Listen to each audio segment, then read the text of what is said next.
ஆமென். இன்றைக்கு கர்த்தர் இந்த காலை நேரத்தை உங்களோடு கூட பேசுவதற்கு என்னை ஏவின ஒரு வார்த்தை connect with God. Connect with God. தேவனோடு ஒரு இணைப்பை ஏற்படுத்த வேண்டும், தேவனோடு இணைந்து செயல்பட வேண்டும். ஆமென். கனெக்ஷன் நமக்கு நல்லா தெரியும். கனெக்ஷன் என்கிற ஆங்கில பதம் நமக்கு நல்லா தெரியும். ஆமென். ஒரு லைட் போட்டோம்னா அதை கனெக்ட் பண்ணணும், ஒரு ஒயரை கொண்டு போய் ஆமென் நெகட்டிவ் பாசிட்டிவை அங்கே கனெக்ட் பண்ணணும், நமக்கு நல்லா தெரியும் கனெக்ஷன். வேதம் நமக்கு தேவனோடு 24 hours 24 மணி நேரமும் நாம் தொடர்பு உடையவர்களாக இருக்க வேண்டும். நம்ம யாருக்காவது ஃபோன் பண்ணனா நீங்கள் கூப்பிடுகிற நபர் தொடர்பு எல்லைக்கு அப்படின்னு சொல்கிறாங்க. நிறைய நேரத்தில் நம்ம ஜெபம் ஆண்டவரோடு உள்ள தொடர்பு இப்படி தான் இருக்குது. ஆண்டவர் நிறைய நேரத்தில் ஆண்டவர் நம்ம கூப்பிட்டாருன்னா அங்கே சொல்லுது, நீங்கள் கூப்பிடுகிற நபர் சொல்லுங்களேன் தொடர்பு எல்லைக்கு தொடர்பு எல்லைக்கு வெளியே இருக்கிறார். எங்கே இருக்கிறார்? ஆண்டவருக்கு தான் வெளிச்சம், அவர் கனெக்ஷனே இல்லை. ஆமென். நம்ம அவரோடு இணைக்கப்பட்டவர்கள். அவரோடு தொடர்பு துண்டித்து விடவே கூடாது. அப்பப்போ செக் பண்ணணும். ஓகே. ஆமென். சார் நம்ம ஏன் இந்த பிரச்சனை வருது, கனெக்ஷன் ப்ராப்ளம் வருதுன்னா, நம்ம we are connected with this world. இந்த உலகத்தோடு நாம் ரொம்ப தொடர்புடையவர்களாக மாறிவிட்டோம். ஏன் அங்கே கனெக்ஷன் அப்பப்போ கட் ஆகுது? பேசுங்க எல்லாரும் ஜாலியாக. இந்த உலகத்தோடு நம்ம ரொம்ப உதாரணத்துக்கு இப்போ ஃபோன் இல்லைன்னா வாழ்க்கையே இல்லாத மாதிரி ஆகிப்போச்சு. பாஸ்டர் தாமஸ் ராஜ் அவங்க இந்த லாக்டவுனில் அவங்களுடைய சர்வீஸை நான் அட்டன் பண்ணுவேன் ஆன்லைனில். பாஸ்டர் ஆப்ரஹாம் தாமஸ் அவங்க சர்வீஸை நான் அட்டன் பண்ணுவேன். நான் முதல் நாள் சொன்னேன். அப்போது ஒரு முறை பாஸ்டர் தாமஸ் ராஜ் அவங்க சொன்னாங்க, அதாவது எங்கள் சர்ச்சில் நிறைய பைபிள் இருக்கு. என்ன அப்படின்னா, இத்தனை வருஷத்தில் எங்கள் சபைக்கு வர்ற மக்கள் பைபிளை மறந்து வச்சுட்டு போனதே எங்கள் சர்ச்சில் சொல்லுங்க நிறைய இருக்கு. ஏன்னா இவன் பைபிளை மறந்து வச்சா அவ்வளோ சீரியஸாக தேடவே மாட்டேன்றான். ஆனால் பாஸ்டர் சொன்னாங்க, அவர் சொல்கிறத தான் சொல்கிறேன், ஆனால் ஃபோனை விட்டுட்டு போனால் சர்வீஸ் முடிஞ்சு கொஞ்சம் தூரம் போய் ஃபோனை காணனா இன்னொரு ஃபோனில் இருந்து, பாஸ்டர் என்னப்பா என்ன விஷயம்? என் ஃபோனை விட்டுட்டு போயிட்டேன். இல்லைப்பா எடுத்து வச்சிருக்கேன், இப்போ வந்துடுறேன் பாஸ்டர். ஏன்? ஃபோன் இல்லைன்னா உலகத்தோடு தொடர்பு நமக்கு என்ன விடுகிறது? அருந்து விடுகிறது. முதல்ல எல்லாம் எல்லாருடைய ஃபோன் நம்பரும் நம்ம மைண்டில் இருக்கும். ஆனால் இப்போ மனைவி நம்பரே தெரிய மாட்டேங்குது, புருஷன் நம்பரே தெரியல. இதை பார்த்தா தான் தெரியுது. முதல்ல எல்லாம் நமக்கு மனக்கணக்கு போடுவோம். நீங்களாம் இன்னும் நிறைய பேர் போடுவீங்க. ஆனால் இப்போ இருக்கிற ஜெனரேஷனுக்கு கால்குலேட்டர் இருந்தால் தான் கணக்கே போட முடியும். Listen carefully. அப்போது வேதத்தை தொலைச்சிட்டு அவர் சொல்கிறாரு, எங்கள் சர்ச்சுக்கு வாங்க, நிறைய பைபிள் இருக்கு, நாங்கள் வாங்கி வைக்கலங்க, நம்ம ஆளுங்க தொலைச்சிட்டு போனா எங்கள் விசுவாசி அப்படின்னு அவர் சொன்னார். இப்போ பைபிளை விட்டுட்டு போனால் ஐயோ 10 கிலோமீட்டர் காரை திருப்புடா போய் பைபிளை எடுத்துட்டு வரணும்னு அந்த தொடர்பு இல்லைன்னா நான் அவ்வளோதான் சொல்லி பதற விசுவாசிகள் இங்கே இருக்கீங்களா? உண்மையாக சொல்லணும், சும்மா பிரைஸ்லாடாமே சொல்லக்கூடாது. ஏதாவது ஒருத்தர் இருப்பீங்க, இல்லைன்னா சொல்லுவோம். மனைவி சொல்லுவாங்க, என் பைபிள் அங்கே தான் இருக்க, எடுத்து வைப்பேன். இல்லை அடுத்த வாரம் போய் என்ன செய்வோம் சொல்லுங்க. ஆனால் ஃபோனை விட மாட்டோம். அப்போ பாருங்க, we are so connected with this world. இந்த உலகத்தோடு நாம் ரொம்ப கனெக்டடாக இருக்கிறோம். அதனால தான் அங்கே கனெக்ஷன் பிரச்சனையே வருது. இன்னைக்கு கர்த்தர் நம்மோடு கூட பேசுகிறார் இந்த காலை நேரத்தில். ஆமென். அந்த கனெக்ஷன் போச்சுன்னா அவ்வளோதான். ஆண்டவர் சொல்றாரு, என்னுடைய தொடர்பு பிதாவோடு இருக்கிறது, நானும் என் பிதாவும் சொல்லுங்க சத்தமா ஒன்றா இருக்கிறோம். அவர்கிட்ட இருந்து கமாண்ட் வராம இவர் ஒண்ணுமே செய்ய மாட்டாரு, முடியாதில்ல, மாட்டாரு. எல்லாம் பிதாவின் கனெக்டட். ஆண்டவரோடு நாம் எப்பொழுதும் தொடர்புடையவர்களாக இருக்க வேண்டும் என்கிற வார்த்தையை இன்றைக்கு உங்களோடு பேசுவதற்கு ஆண்டவர் என்னை ஏவினார். ஆமென். அவ்வளவுதான். நீங்க அப்படி மட்டும் கனெக்டடா இருந்தீங்கன்னா உங்க ஆவிக்குரிய வாழ்க்கையில ஒரு பெரிய வளர்ச்சியை இந்த ஆண்டிலே நீங்கள் பார்ப்பீர்கள். ஹல்லேலூயா. நம்ம கனெக்டடா ரொம்ப கேர்ஃபுல்லா இருக்கணும். நல்ல கவனிங்க. ஆமென். நம்ம சாப்பிட்றதுல, வேலையில், நம்ம ஃபேமிலி, சோசியல் மீடியா, ஷாப்பிங் போகிறது, ரொம்ப நம்ம பிஸியாக இருக்கிறோம் வேலை பிஸ்னஸில். ஆமென். ஆனால் இந்த பிசாசு இந்த நம்ம பிஸியாக நம்ம இருக்கும்போது ஆமீன் உலகத்தை நம்முடைய மனதிலே கொண்டு வந்து, இருதயத்தில் கொண்டு வந்து, வாழ்க்கையில் கொண்டு வந்து, தேவையில்லாத காரியங்களை கொண்டு வந்து நம்மை கரைப்படுத்த அவன் முயற்சிக்கிறான். ஆமென். ஆனால் எவ்வளவு பிஸியாக இருந்தாலும் அதன் மத்தியிலே நான் தேவனோடு தொடர்பில் இருக்க முடியும் என்பதை வேதம் நமக்கு போதிக்கிறது. என்னையும் அவரையும் பிரிக்கவே முடியாது. ஆமென். அவர் இல்லாமல் ஒரு நொடி கூட என்னால் வாழ முடியாது என்கிற அளவிற்கு நானும் ஆண்டவரும் என்கிற தொடர்பை காத்து கொண்டால் வெற்றியுள்ள கிறிஸ்தவ வாழ்க்கை தான். வெற்றியுள்ள கிறிஸ்தவ வாழ்க்கை தான். ஆமென். ஹல்லேலூயா. நம்முடைய ஆண்டவர் அவருக்கு எப்பவுமே நம்ம கூடவே இருக்கணும். நம்ம கூடவே அவர் சொல்றார், நான் உன்னை விட்டு விலகுவதும் இல்லை, உன்னை கைவிடுவதும் இல்லை, நான் உன் கூடவே இருக்கிறேன், உலகத்தின் முடிவு பரியந்தம் உன் கூடவே இருக்கிறேன், உன் பாளையத்திலேயே உலாவிட்டு இருக்கேன், உன் கூடயே வாசம். அவருக்கு அதான் விருப்பம். ஆனால் நம்ம தான் அப்பப்போ தொடர்பு எல்லைக்கு, சொல்லுங்க, இந்த வார்த்தை ரொம்ப பழக்கமான வார்த்தைன்றதுனால நான் சொல்றேன், தொடர்பு எல்லைக்கு வெளியே இருக்கிறோம். ஆண்டவர் நம்மோடு கூட பேசுவாராக. கவனிங்க, நம்ம நிறைய இடத்துல நம்ம யூஸ் பண்ற நெட்டு கிடைக்காது. ஒரு சில கேம்ப் சைட்டுக்கெல்லாம் போனால் அந்த கேம்ப் சைட்டில் டவரே கிடைக்காது. அப்போ எங்கேயும் எங்களுக்கெல்லாம் ரொம்ப நிம்மதியாக இருக்கும். ஏன்னா ஃபோனே வராது. இல்லைன்னா ஏகப்பட்ட ஃபோனு, அதை நம்ம பெரும்பாலும் அட்டன் பண்ணுறதே இல்லை, அது வேற விஷயம். எங்களுக்கு இந்த ஃபோனு ஒரு பெரிய தொல்லை தான். ஆனால் அந்த மாதிரி எங்கேயாச்சும் போயிட்டோன்னா ஒரு தொல்லையும் இல்லாமல் ஆண்டவரோடு இருக்கலாம், ஃபைன். ஆனால் அவசரமாக யாராவது காண்டாக்ட் பண்ணணும்னு வைங்க, வீட்டுக்கு பேசணும் அப்படின்னு சொன்னால் பாருங்க, நம்ம ஆளுங்க இப்படியே வச்சுட்டு போவான். அப்பா இங்கே 2 பாயிண்ட் வந்துருச்சுடா அப்படின்னா உடனே அங்கே ஃபோன் பண்ணுவான். இவனுக்கு தெரியும் இதை நம்ம எங்கே கொண்டு எப்படியாவது நம்ம கனெக்ட் ஆயிடணும்னு. நம்ம அவ்வளோ முயற்சி எடுக்கிறோமே, ஆண்டவரோடு கூட நம்ம கனெக்ஷனை ஏற்படுத்த இடையில துண்டிக்கப்பட்டு விட்டால் ஆமாம், நம்ம அந்த அளவிற்கு முயற்சி எடுக்கிறோமா? அநேக இடங்களில் இந்த மாதிரி கேம்ப் சைட்டில் பார்த்தீங்கன்னா காலையில் எல்லாரும் ஒரே இடத்துல நிற்பான். இந்த ஹில் ஸ்டேஷனில், ஊட்டியில், குன்னீரில், நான் வெளிநாடு போகும்போது கூட இந்த யூகேலெல்லாம் அவுட்ரு கேம்ப்பு கூட்டிகிட்டு போயிடுவாங்க. அப்போ பார்த்தா சிக்னலே கிடைக்காது. அப்போது திடீர் ஒரே ஒரு இடத்துல மட்டும் சிக்னல் இருக்குன்றுவாங்க. பார்த்தீங்கன்னா எல்லாரும் அந்த இடத்துல கேதர் ஆகிருப்பான், எல்லாரும் அந்த இடத்துல வந்து ஃபோன் பண்ணிகிட்டு இருப்பான். அவ்வளோ கேர்ஃபுல்லாக இருக்காங்க. இதை நான் தியானிக்கும் போது கர்த்தரையும் கூட பேசினார். ப்ராக்டிக்கலாக அப்படி பேசினா தானே நமக்கு புரியும். ஆமென்.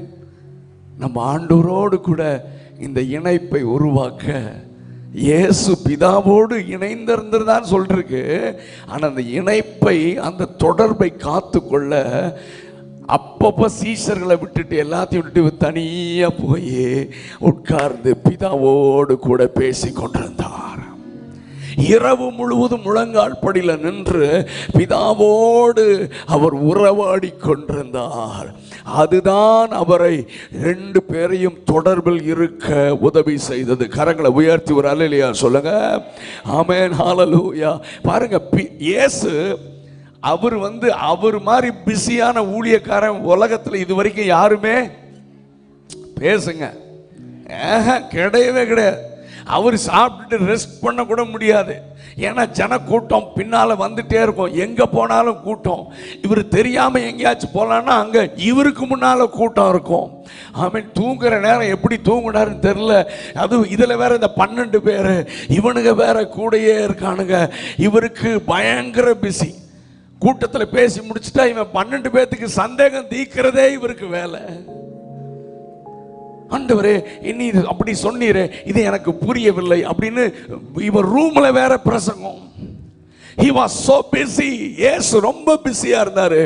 ஆனா அதன் மத்தியில ஆண்டவர் இந்த தொடர்புகள் எல்லாம் அறுத்து விட்டு அவர் தனியே ஒரு இடத்தை தேடி போய் ஆண்டவரோடு கூட உறவில் இருக்க அவர் தன்னைத்தான் தனிமைப்படுத்தி கொண்டார். கரங்களை உயர்த்தி ஒரு அல்லேலூயா சொல்லுங்க. நீ இந்த உலக தொடர்புகளை துண்டித்து என் தகப்பனோடு இருக்க வேண்டும் என்று நீ முயற்சி எடுக்காத வரைக்கும் நீ ஆண்டவரோடு கூட தொடர்ந்து தொடர்பில் இருக்க முடியாது. பிசாசு உன்னை விட மாட்டான். He won't allow you. உன்னை விடவே மாட்டான். பிஸியா வச்சுக்குவான். பிஸி கேட்டா நம்மளாம் சொல்லுவோம், ரொம்ப பிஸி ஐயா, I am sorry, I am two busy.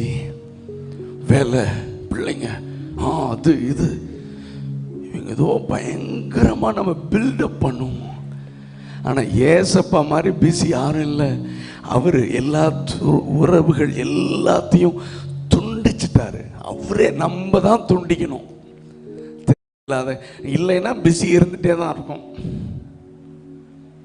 எல்லாத்தையும் துண்டிச்சுட்டு பிதாவோடு நானும் என் பிதாவும், அதுக்கு அவர் வெயிட் பண்ணிட்டு இருக்கிறாரு. நீ அங்க போனேன்னா அவரோடு கூட பேச, நம்மோடு கூட பேச, நம்மை ஆண்டவர் தம்முடைய மகிமையினால நிரப்ப. ஓ ராபா ஷகதனமா ஹல்லேலூயா. எப்பவும் அவர் சத்தம் கேட்டுட்டே இருக்கும். எல்லா சூழ்நிலைகளும் அவங்க சத்தம் கேட்டுட்டே இருக்கும். ஆண்டவர் என்னோடு கூட உங்களோடு கூட இருக்க விரும்புகிறார். அவர் ஒரு நொடி கூட உங்களை எங்களை விட்டுட்டு அவர் போகிறதுக்கு he is not willing. அவருக்கு விருப்பமே இல்லை. நாம் மட்டும் ஒத்துழைத்தால் அவர் நம்மோடு கூட இருப்பார். நம்மோடு கூட இருப்பது தான் நம்முடைய வாழ்க்கையின் வெற்றி. நம்முடைய குடும்பத்தில் அவர் உலாவி கொண்டே இருக்கணும். ஆமென். சும்மா பொல்லாப்புனுக்கு என்னடா அது வாதை உன் கூடாரத்தை அணுகாதுன்னா எப்படி அணுகாது? அவர் இருக்கிறதுனால அணுகாது. ஒரு அல்லேலூயா சொல்லுங்க. அற்புதர் இயேசு என் வீட்டில் இருக்கிறார், அதனால கொரோனா வராது. சொல்லுங்க சத்தமா. அவர் இல்லைன்னா வந்துடும். ஆமா, சும்மா கண்ணு மூடி வசனத்தை அறிக்கை செய்யறதில்ல. அவர் என்னோடு. அதனால தான் வெளிப்படுத்தின விசேஷத்தில் ஒரு வசனம் இருக்கு, 22:1 பாருங்க. சாரி, இல்லை 22:3 யா கவனிங்க. இனி ஒரு சாபமும் இராது. கவனிங்க, அடுத்த வார்த்தை சொல்றாரு. ஏன்னா தேவனும் ஆட்டுக்குட்டியானவருடைய அவர் இருக்கிற சிங்காசனம் அதில் நடுவில் இருக்கும். சும்மா ஒரு சாபம் மீறாது போயிட்டு வாங்கன்னு சொன்னா நாங்க சொன்னா நடந்துருமா? இல்லப்பா. எப்படி சாபம் இருக்காதான்? தேவனும் ஆட்டுக்குட்டியானவரும் இருக்கிற சிங்காசனம் அது நடுவில் இருக்கிறதினாலே சாபம் உள்ளே பிரவேசிக்காது. வாதை உன் கூடாரத்தை, பொல்லாப்புனக்கு பகலில் பறக்கும் அம்புக்கும் இருளில் நடமாடும் கொள்ளை நோக்கி நீ உன் பக்கத்தில் 1000 பேரும் வலதுபுறத்தில் 10,000 பேர் விழுந்தாலும் அது உன்னை. ஏன்? ஆட்டுக்குட்டியானவர் இருக்கிற சிங்காசனம் எனக்குள்ளும் இருக்கிறது, என் வீட்டின் எல்லைகளுக்குள்ளும் இருக்கிறது. அதுதான் எனக்கு பாதுகாப்பு. கரங்களை உயர்த்தி ஒரு அல்லேலூயா சொல்லுங்க பார்க்கலாம். ஆசீர்வாதம் இந்த உலகத்துல தப்பா சொல்லி கொடுக்குறான். ஆசீர்வாதம் ஆசீர்வாதம், இந்த ஊழியக்காரர் ஜெபம் பண்ண ஆசீர்வாதம் இல்லடா. ஆசீர்வதிக்கிற தேவன் என்னோடு கூட இருந்தா நன்மையும் கிருபையும் என்னை தொடரும். நான் தொடர்ந்து போக வேண்டிய அவசியம் இல்லை, அது என் பின்னால வரும்டா.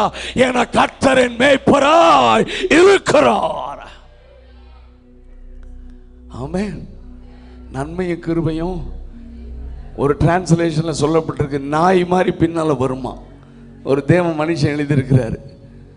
நன்மையும் கிருபையும் நம்ம பின்னால், நம்ம பாட்டுக்கு போயிட்டு இருப்போம், அது பாட்டுக்கு பின்னால வந்துட்டு இருக்கோம். ஏன்? என் கூட கர்த்தர் இருக்கிறார். நம்முடைய உயர்வுக்கு காரணம் அதுதான். ஊழியத்தில் எங்களை பயன்படுத்துவதின் நோக்கமும் அந்த ரகசியமும் அதுதான், வேற ஒன்றும் கிடையாது. படித்தாளா, அறிவாளிகளா, மூளை இருக்கா, ஒன்றும் கிடையாது. நாங்கள் இந்த பைபிளை தவிர்த்து வேற எதையும் படிக்கிறதும் சொல்லுங்க, பைபிள் காலேஜும் போல, வேற வீட்டில் பெரிய லைப்ரரியும் இல்லை. பெருசாக நான் ஏதாவது சந்தேகம் வந்துச்சுன்னா இங்கிலீஷ் பைபிளை மட்டும் எடுத்து பார்ப்பேன். இப்போ சம்டைம்ஸ் நெட்டில் ஏதாவது இதுக்கு அர்த்தம் இருக்கான்னு பார்க்குறேன். ஆனால் ஆண்டவர் கொடுக்கறது அப்படியே அந்த வசனத்தை வசனமாக உபதேசிக்க, ஆமென், அதன் மூலமாக கர்த்தர் சபைகளை பக்தி விருத்தி அடைய, பைத்தியமான பிரசங்கங்களினாலே கர்த்தர் அநேகரை தம் பக்கமாக இழுக்க அவர் சித்தமாக இருக்கிறார். ஆனால் அதுக்கு ஒரு ரகசியம் என்னன்னா, அவர் கூட இருக்கிறது தான் ரகசியம், வேற ஒன்றும் இல்லை. ஒரு அல்லேலூயா சொல்லுங்க பார்க்கலாம். உலகத்தில் நான் போகிற நாடு, போகாத நாடுகளில் இருந்தெல்லாம் சொல்லுவாங்க, பிரதர் காலையில் உங்கள் வர்ஷிப்பை கொஞ்சம் கேட்காம நான் போகிறதே இல்லை வெளியே. ஏன்? நேற்று நான் அந்த grace, what is that, grace institution அங்கே போனப்போ அந்த டாக்டர் பேர் என்ன மறந்துட்டா? என்னம்மா? பான்சா. சரி, ஓகே. அந்த டாக்டர் அப்போதான் அவரை முதல் பார்க்குறேன். ஏஸ்தா ஐயாவெல்லாம் நல்லா தெரியும்னு சொல்லிட்டு இருந்தார். பாசியோபா அவங்கள பற்றி. ஓகே, அவர் டாக்டர் இருந்தார், அவங்களுக்கு தெரிய ரிசீவ் பண்ணோம். அங்கே 300-400 பிள்ளைங்க, ஹிந்து பிள்ளைங்க உட்காந்துருந்தாங்க. சரி, எனக்கு ஒரு பெரிய சான்ஸ், இங்கே பிரசங்கம் பண்ணி டயர்டு தான். சரி, ரூமுக்கு போய் மறுபடியும் ஒரு டைம் குளிச்சுட்டு ஓடி போய் ஒரு காஸ்பல் சொல்லலான்னு போனேன். அங்கே போனால் அந்த டாக்டர் உட்காந்துருந்தார். அவர் கொஞ்ச நேரம் பேசிட்டு, பிரதர் நான் டெய்லி என் எக்ஸசைஸ் இந்த ட்ரெட்மில்ல நான் எக்ஸசைஸ் பண்ணும்போது உங்கள் பாட்டை தான் நான் டெய்லி கேட்டுட்ருக்கேன்னாரு. அப்புறம் நாங்கள் போய் இதோ மனிதர்கள்னு பாடினேன். எல்லாம் முடிஞ்சோன்னா ரூமுக்கு வந்துட்டு சொல்கிறாரு, நீங்கள் பாடணுன்னா எனக்கு கூஸ் பம்ப்ஸ் வந்துருச்சுங்கிறாரு. புல் அரைச்சிட்டேன் நான், அந்த நேரத்தில் எனக்கு ஒரு மாதிரி ஆயிடுச்சுங்கிறாரு. கவனிங்க, இதுக்கெல்லாம் காரணம் என்ன தெரியுமா? ஆண்டவர் நம்மோடு இருக்கிறதுனால மட்டும்தான். தேவா, நான் எதினால் விசேஷித்தவன், நீர் என்னோடு இருப்பதினால் அல்லவா, வேறு எந்த காரணமும் இல்லை. அந்த பாட்டு தெரியும் தானே? பாடலாமா ஒரு விசை கூட? நீங்கள் விசேஷித்தவர்கள், நீங்கள் விசேஷித்தவர்கள். நீங்க கால் வைக்கிற இடத்துல எல்லாம் அற்புதம் நடக்கும். நீங்க தோண்டினா துறவிலிருந்து தண்ணி வரும். பெலிஸ்தர்கள் பொறாமைப்படுகிற அளவிற்கு கர்த்தர் இந்த ஆண்டிலே உங்களை உயர்த்துவார். அதற்கு காரணம் சத்துருக்கள் வந்து சொல்லுகிறார்கள், 2 துறவு வெட்டும் போது உம்ம கூட நாங்க வந்து வாக்குவாதம் பண்ணோம், இப்ப 3வது துறவு நீங்கள் தோண்டி தண்ணீர் வந்தவுடனே நாங்கள் வாக்குவாதம் பண்ண வரல, உம்மோடு உடன்படிக்கை பண்ண வந்திருக்கிறோம். ஏனென்றால் கர்த்தராகிய ஆண்டவர் உன்னோடு இருக்கிறார். யார் சொன்னது? சத்துருக்கள் சொன்னார்கள். அதே சாட்சியை வருகிற நாட்களிலே உன்னுடைய சத்துருக்கள் உன்னை பார்த்து சொல்லுவார்கள். நான் தீர்க்க தரிசனமாக சொல்லுகிறேன், இதுவரைக்கும் நீ உன்னோடு போராடினவர்களை நீ தேடியும் காணாதிருப்பாய். உன் சத்துருக்கள் உன்னிடத்தில் வந்து சமாதானம் ஆவார்கள் என்று கர்த்தர் சொல்லுகிறார். அதற்கு ஒரே ஒரு காரணம், உன்னோடு அவர் இருப்பதை அவர் பார்த்து விடுவான். தேவா, நான் எதினால் விசேஷித்தவன். சொல்லுங்க சொல்லுங்க. ராஜா நான் அதை தினம் யோசிப்பவன். சொல்லுங்க தேவா, ஆண்டவரை பார்த்து சொல்லுங்க, நான் ஏதினால் விசேஷித்தவன். ராஜா நான் அதை தினம் யோசிப்பவன். எதினா சொல்லுங்க, இது எதினா நீர் என்னோடு இருப்பதினா, எதினா இது எதினால் நீர் என்னோடு வருவதினால். கரங்களை தட்டி பாடலாமா? எனக்கு ரொம்ப பிடிக்கும். எனக்கு இந்த பாடலை எழுதின அந்த சகோதரி எனக்கு நல்ல நண்பர். குமார எவ்ரிமா, நல்ல கரங்களை தட்டி பாடலாம். தேவா நான் எதினால் விசேஷித்தவன். பிரைஸ். எல்லாருக்கும் தெரிஞ்ச பாட்டு தானே. நல்ல சத்தமா கை தட்டி உற்சாகமா பாடுங்க. Oh yes Lord, we are so blessed. Come on. தேவா நான் எதினால் விசேஷித்தவன். ராஜா நான் அதை தினம் யோசிப்பவன். தேவா நான் எதினால் விசேஷித்தவன். ராஜா நான் அதை தினம் யோசி. சொல்லுங்க, எதினா எதினா இது எதினா நீர் என்னோடு வருவதினா, எதினா இது எதினா என்னோடு இருப்பதினால், நீர் என்னோடு இருப்பதினா. கரங்களை தட்டலாமா? மேக ஸ்தம்பம் மேலிருந்து பாதுகாக்குது, பாதை காட்ட பகலெல்லாம் கூட செல்லுது.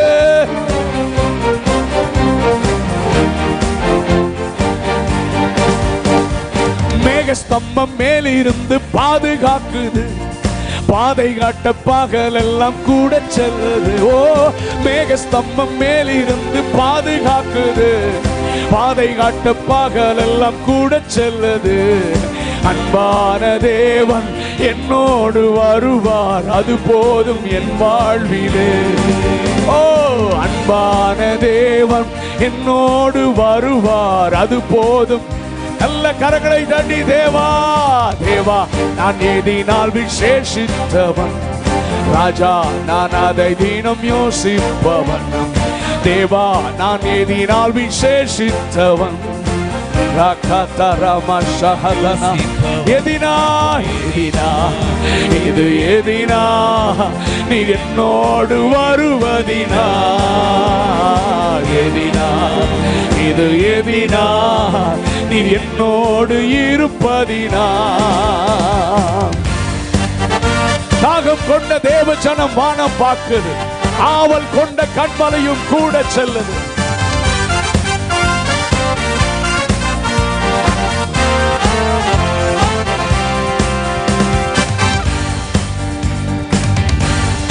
தாகம் கொண்ட தேவ ஜனம் வானம் பார்க்குது, ஆவல் கொண்ட கண்மலையும் கூட செல்லுது. பாடுங்க.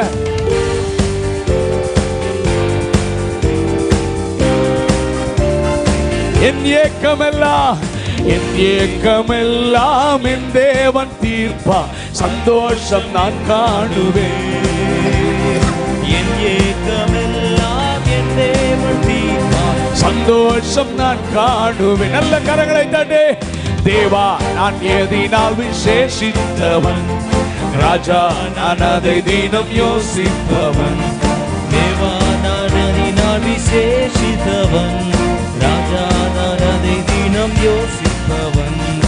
எதினா இது எதினா நீ என்னோடு வருவதினா, எதினா இது எதினா நீ என்னோடு இருப்பதினா. வாழ்க்கையிலே கசப்புகள் கலந்திட்டாலும் பாசமுள்ள ஒரு மரம் கூட செல்லுது. ஓ, கசப்புகள் கலந்திட்டாலும் பாசமுள்ள ஒரு மரம் கூட வருது. மாறாவின் நீரை ஓ என் நேசர் என்னோடுண்டு.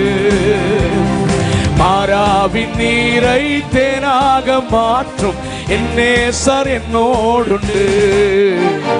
தேவா நான் எதினால் விசேஷித்தவன். ராஜா நான் அதை தினம் யோசிப்பவன்.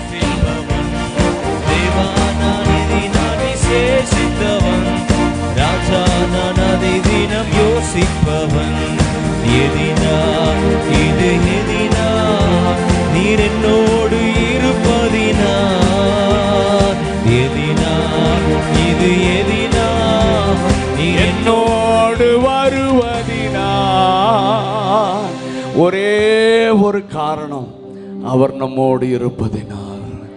நம்ம தோன்ற இடத்துலலாம் தண்ணி வரும், நம்ம கால் வைக்கிற இடத்துலலாம் ஆசீர்வாதம் வரும். நாம் வெட்கப்பட்டு போவதே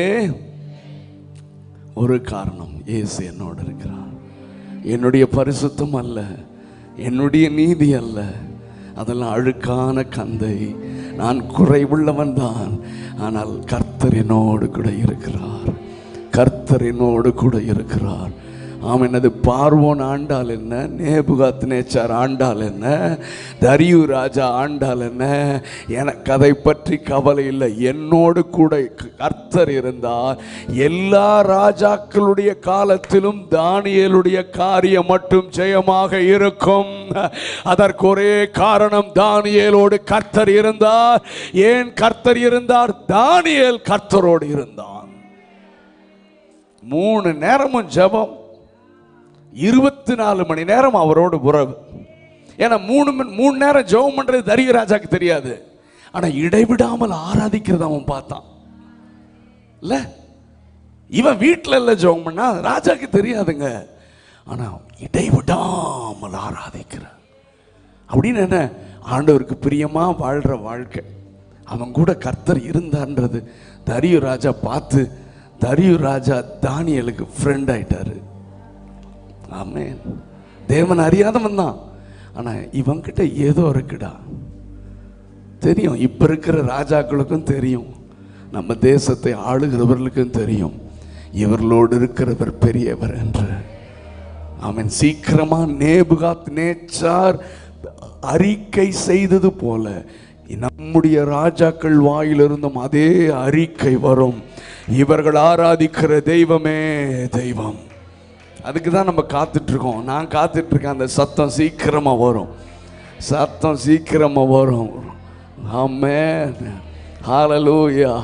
அதுக்கு தான் நம்ம ஜெபம் பண்ணணும், அவங்க கண்கள் திறக்கப்படணும். ஹல்லேலூயா.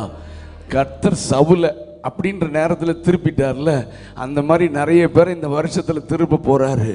அவன் சொல்ல போறான், ஏசு தாண்டா ஆண்டவர், அவர் தாண்டா பரிசுத்தர். கரங்களை உயர்த்தி ஒரு அல்லேலூயா சொல்லுங்க பார்க்கலாம். இது எழுப்புதலின் நாட்கள். அந்த எழுப்புதல் சபையிலிருந்து தொடங்க வேண்டும். சபை என்றால் நானும் நீங்களும் தான். என்னிடத்திலிருந்து அதை ஆரம்பிக்க வேண்டும். அதுக்கு ஒரே காரணம், இயேசுவோடு நான் இருப்பேன். அவரை விட்டு நான், எனக்கு இந்த யோசுவாவை பற்றி, ரொம்ப நல்ல மனுஷன்ல, ஆனால் எனக்கு ஒரு வசனம் மட்டும் ரொம்ப பிடிக்கும். அவன் ஆசரிப்பு கூடாரத்தில் கர்த்தருடைய மகிமை பார்த்ததுனால யோசுவா ஆசரிப்பு கூடாரத்தை விட்டு பிரியாதிருந்தான், விலகாமல். நம்ம சும்மா பாடுவோம், ஏசு போதுமே போ, தெரிஞ்ச பாட்டு. உண்மையா பாடுறோமா? எந்த சூழ்நிலையிலும் இயேசு எனக்கு போதும். அவன் இதே போதும்பா. இங்கே இந்த பேதுரு, யோவான், யாக்கோபு அப்படிதான் சொன்னாங்க, ஆண்டவரே மலையிலிருந்து கீழேயே போக வேண்டாம், இங்கே உமக்கு ஒரு கூடாரம். அவன் என்ன சொல்றேன்னே தெரியல, ஆனால் ரொம்ப நல்லா இருந்துச்சு. அது நல்ல வெரி குட் எக்ஸ்பீரியன்ஸ் இல்லை. அதனால அவன் உளறான், ஆண்டவருக்கு தெரியுது இவன் உளறான்னு தெரியுது. கீழே போக வேண்டாம், வேண்டாம், இங்கே இருந்துடலாம். அந்த ஆசையை கர்த்தர் நமக்கு தருவாராக. இந்த உலகம் வேண்டாம், ஆசை இச்சைகள் வேண்டாம். தெரிந்தெடுப்பது நம்முடைய கையில் இருக்கிறது. மோசேயை பாருங்கள், எபிரேய ஆக்கியோன் 11ஆம் அதிகாரத்தில் சொல்றான், அவன் அநித்தியமான பாவ சந்தோஷங்களை அனுபவிப்பதை பார்க்கிலும் தேவ ஜனத்தோடு, ஏன் துன்பத்தை அனுபவிச்சாலும் அங்க கர்த்தர் இருக்கிறார். அவர் இருந்தா வனாந்தரமும் எனக்கு சந்தோஷம்தான், அவர் இருந்தா துன்பமும் பரவாயில்ல. அவர் இருந்தா, ஏன்னா அவர் என்ன தனியாக விட்டுட்டு போக மாட்டார். வனாந்தரத்தில் பகல்ல மேகஸ்தம்பமா மாறுறாரு, இரவில் அக்னி ஸ்தம்பம் மாறுறாரு, கூடவே வர்றாரு. அப்புறம் என்னங்க வனாந்தரத்தை பார்த்து எனக்குங்க கவலை? வனாந்தரத்திலும் என்னை போஷிக்கிறவர் கர்த்தர். சீசர்கள் சொல்றாங்க, ஆண்டவர் சொல்றாரு, இவங்க பிரசங்கம் கேட்டு களைச்சிட்டாங்க, சாப்பாடு போடுங்கப்பா அப்படின்னு சொன்னா, ஆண்டவரே விவரம் இருக்கா உமக்குன்னு கேட்குறான் சீசர்கள். இந்த வனாந்திரத்தில் என்ன கிடைக்கும்? வனாந்திரத்தில் என்ன கிடைக்குமா? கொடுக்கிறவரே கூட இருக்கிறாரு. இவன் சொல்றான் என்ன கிடைக்கும்? எத்தனை காசுக்கு வாங்கினாலும் பத்தாது, ஏன்னா இவன் எல்லாம் நல்லா சாப்பிடுவான். ஆண்டவரேன்னு சொன்னா இருக்கிறத குடுறான்னு சொல்லி அதை ஸ்தோத்திரம் பண்ணி பிட்ட பொழுது மீதம் எடுத்தார்கள். ஏன்